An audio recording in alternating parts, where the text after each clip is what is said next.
সন্তোষপুরের rubber বাগানে প্রবেশ করলাম। এতক্ষণ আমরা গজারি বাগানে ছিলাম এবং বানর দেখলাম। এখন আমরা রাবার বাগানে ঢুকছি। রাবার বাগানটা আমরা পরিদর্শন করছি।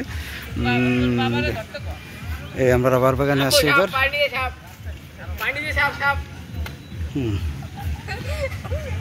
এই আমার সব ফ্যামিলির সবাই আছে।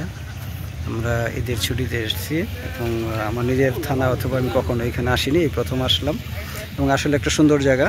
আপনারা এখানে আসতে পারেন, যখন আপনার হাতে সময় থাকলে আপনারা এখানে এসে দেখে যেতে পারেন, ভিজিট করতে পারেন। পিকনিকের মতো আছে ব্যবস্থা, তো এখানে ঘুরে দেখতে পারেন। খুব সুন্দর একটা নিরিবিলি পরিবেশ।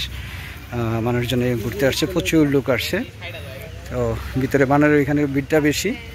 তো এখানে পাশে আবার ওই পাশে আনারসের বাগান আছে, ওই যে ওইদিকে আনারসের বাগান, রাবার বাগান এবং আনারসের বাগান, পিছনের শালবন, আর এদিকে হলো রাবার বাগান। এটা পুরোটাই রাবার বাগান।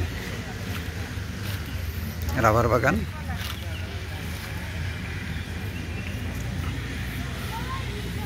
রাবার বাগান এটা মধুপুর, টাঙ্গাইল মধুপুর থানা এবং ময়মনসিংহের ফুলবাড়িয়া থানার মাঝামাঝি পড়ছে। মধুপুরের কিছু এলাকা নিয়ে পড়ছে এবং ময়মনসিংহ ফুলবাড়িয়া থানার কিছু অংশ নিয়ে পড়ছে। আপনারা ময়মনসিংহ দিয়ে আসতে পারেন, ঢাকা থেকে আসলে টাঙ্গাইল হয়ে আসতে পারেন বা ভালুকা হয়ে আসতে পারেন।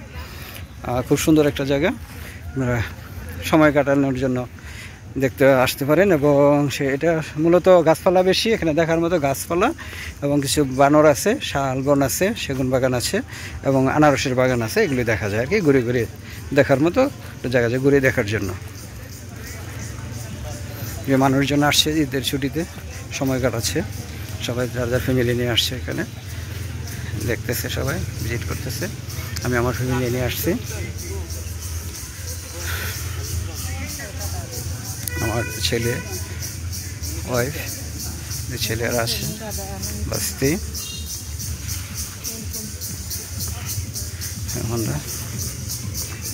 ছবি গেল, ছবি কই? ছবি এদিকে আসো, বাতিদা এদিকে। একা যায় না, হারিয়ে যাবা। ভিডিও করতে উপরে উঠাইছি, খুব সুন্দর লাগছে, পরিবেশটা খুব সুন্দর, এক্সিলেন্ট।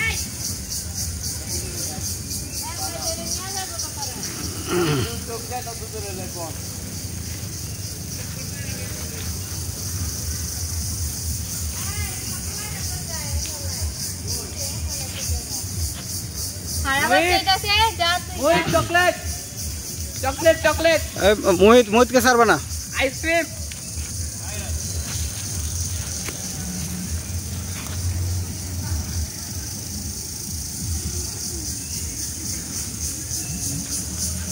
লোক ভিতরে, লোক প্রতিটা জায়গায় জায়গায় লোক বসে আছে এবং বিশ্রাম নিচ্ছে, কেউ খাওয়া দাওয়া করতেছে, ডান্স করতেছে,